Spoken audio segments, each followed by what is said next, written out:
José Ignacio Amodei, le damos la bienvenida. ¿Cómo le va? ¿Cómo está usted? Bien, bueno, buenas tardes. Muchísimas gracias y la verdad que es un honor para nosotros poder compartir este momento. Le contamos un poco a la gente en qué consistió la conferencia que se dio en la ciudad de Corrientes en el marco de lo que viene haciendo APIC.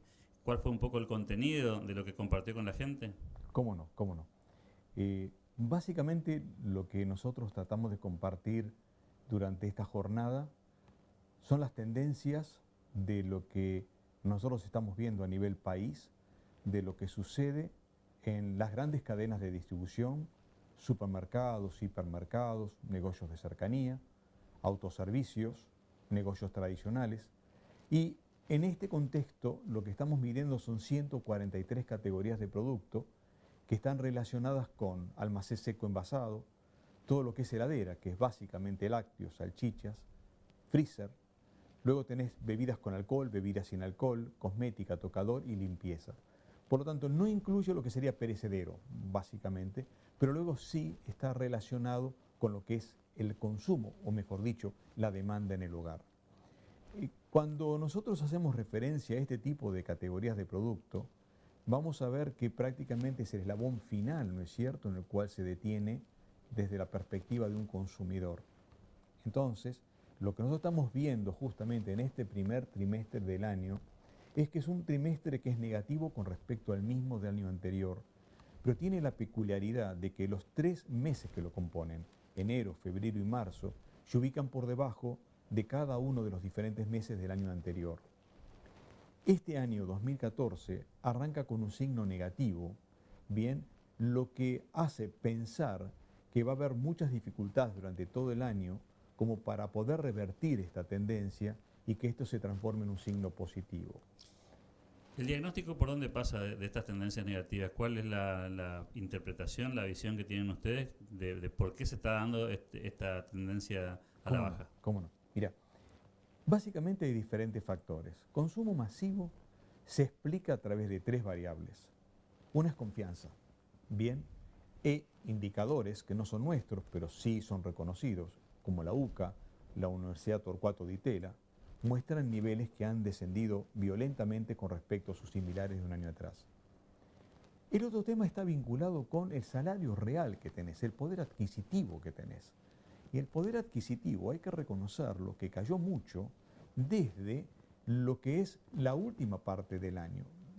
Creemos que la salida de Moreno hasta el inicio de este año ha habido una suerte de laissez-faire con los precios. Bien, mientras que los precios han aumentado, mientras que se ha generado inflación, los salarios en general no. Vamos a empezar ahora a ver la recuperación de algunos salarios vía paritarias, en forma lenta en algunos casos, y en otras recién en junio los vamos a estar detectando. Por otro lado, tenés un efecto que es el efecto también impositivo, el famoso tema del mínimo no imponible, ¿no es cierto? Por otro lado, tenés todo lo que está relacionado con las tasas de interés. Todo lo que hasta hace poco tiempo tenía una tasa casi subsidiada, hoy día realmente tenés una tasa real que hace que los consumos vía tarjeta, por un lado, se hagan mucho más onerosos y por otro lado tenés la relación que hace a lo que se está dando por un plazo fijo. Por lo tanto, hoy tenés una suerte de puja entre un valor y el otro. Y el otro tema que creo que es central en este juego radica en la situación de empleo, ¿no es cierto? Creo que hay una destrucción del empleo, por un lado, creo que empieza a haber atisbos, ¿no es cierto? Lo que acaba de suceder con la planta de Peugeot, la industria automotriz, vemos caídas importantes en otros sectores también, que hacen 2 cosas. Una es la gente que empieza a no buscar empleo. La otra es la menor demanda de empleo por parte de la gente que sí lo sigue buscando y por la otra la destrucción del empleo. Por lo tanto, esos 3 factores coadyuvan a los efectos de que el nivel de demanda realmente uno vea que se va deteriorando sensiblemente a través de cada uno de los momentos, ¿no? ¿Cómo están jugando las expectativas del consumidor en esto? La sensación de estar transitando una economía que ya no crece al ritmo de antes y que ahora pareciera, al menos por lo que la gente se entera, que entraremos en una especie de meseta o inclusive algunos hablan de recesión. Mira, nosotros los números que estamos mostrando hablan como una suerte de ciclo, ¿no es cierto? todo ciclo tiene un inicio, tiene un fin. Nosotros percibimos como que estamos en una suerte de crisis. La crisis, lo positivo de la crisis es que después de la crisis hay una suerte de bonanza. Esta suerte de crisis parecería ser que los argentinos la planificamos cada 10 años. Bien, nosotros ya estamos detectando desde el año 2011 a la fecha caídas, ligeras caídas en la demanda, pero caídas al fin. Y vuelvo a repetir, en el eslabón casi final, porque es claro lo que está pasando con la construcción, con la industria automotriz, con las motos, con los televisores, con los bienes durables. Ahora, cuando uno ya está haciendo referencia a este nivel, ¿verdad? Lo que te está anticipando es que prácticamente lo que uno encuentra realmente es una situación de deterioro cierta. Lo que es verdad también que toda vez que llovió, paró.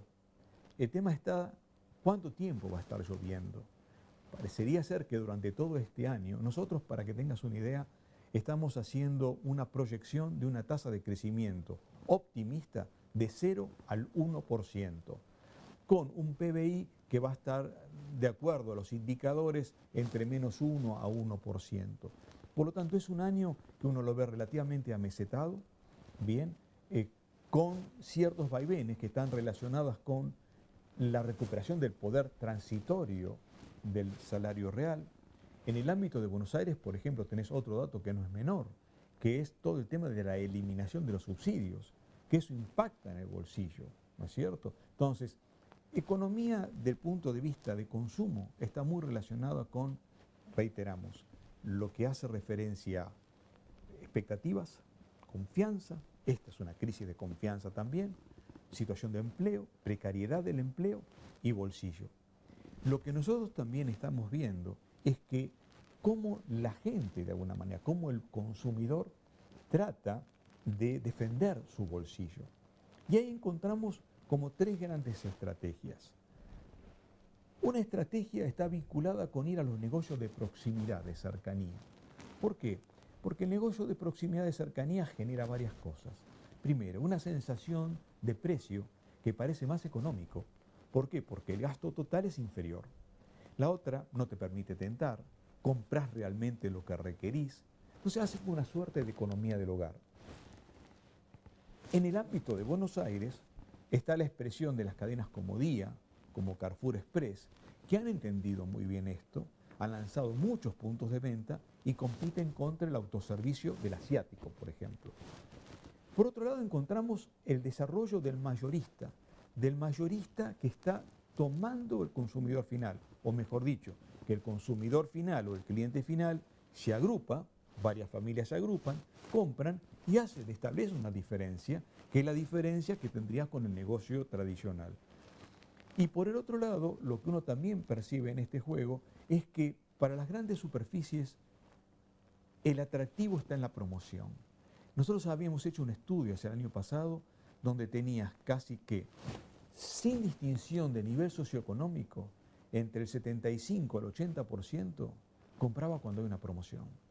Comprar cuando hay una promoción implica que sos inteligente, sos vivo, que te das cuenta que el precio real es el precio de la promoción, que estás comprando con un sobreprecio cuando la promoción no existe, cuando no tenés promoción.